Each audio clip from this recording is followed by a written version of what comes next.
Halo anak-anak kelas 5 yang hebat. Pada hari ini, Pak Ari akan membahas tentang jenis usaha ekonomi yang dikelola sendiri. Sebelumnya, apakah kalian tahu apa itu jenis usaha ekonomi yang dikelola sendiri?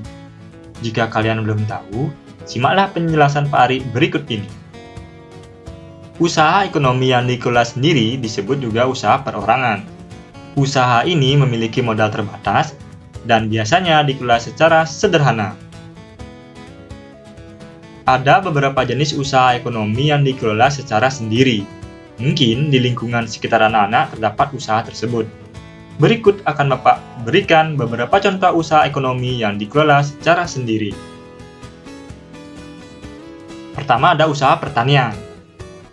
Sebagian besar usaha pertanian merupakan usaha yang dikelola secara sendiri. Usaha ini memiliki modal yang terbatas, lahan yang digarap pun juga terbatas. Namun, ada usaha pertanian yang lahannya cukup luas. Yang kedua ada usaha perdagangan.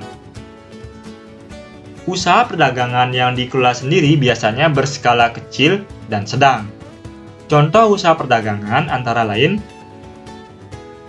pedagang asongan, pedagang keliling,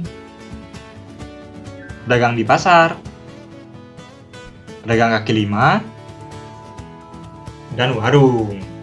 Yang ketiga, ada usaha di bidang jasa. Usaha jasa adalah usaha yang memberikan pelayanan jasa kepada pelanggan. Secara umum, usaha jasa dikelola secara perorangan. Contoh usaha jasa di sekitar kita yaitu salon, potong rambut, dan bengkel. Sebenarnya masih banyak lagi usaha jasa di sekitar kita. Seperti contoh itu ada usaha fotokopi dan usaha jual beli pulsa. Dan yang keempat adalah industri kecil. Industri kecil yang dikelola sendiri atau perorangan disebut industri rumahan. Ada beberapa contoh industri kecil atau rumahan di sekitar kita. Yang pertama ada industri pembuatan gerabah.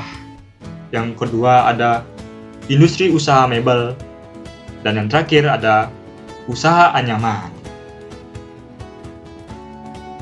Itulah beberapa jenis usaha ekonomi yang dimiliki oleh sendiri. Selanjutnya, Pak Ari mempunyai tugas untuk kalian. Tugasnya adalah kalian buatlah tabel mengenai jenis usaha ekonomi yang dikelola sendiri yang terdapat di lingkungan sekitarmu. Perhatikan contoh di bawah ini agar kalian lebih mengerti. Kalian buat tabel seperti yang Bapak contohkan, kemudian buat jenis usahanya, misalnya pertanian. Macam usaha yang bergerak di bidang pertanian apa saja, misalnya pertanian padi, perkebunan sayur, perkebunan palawija, dan peternakan lele. Kalian juga boleh buat yang lainnya yang bergerak di bidang pertanian.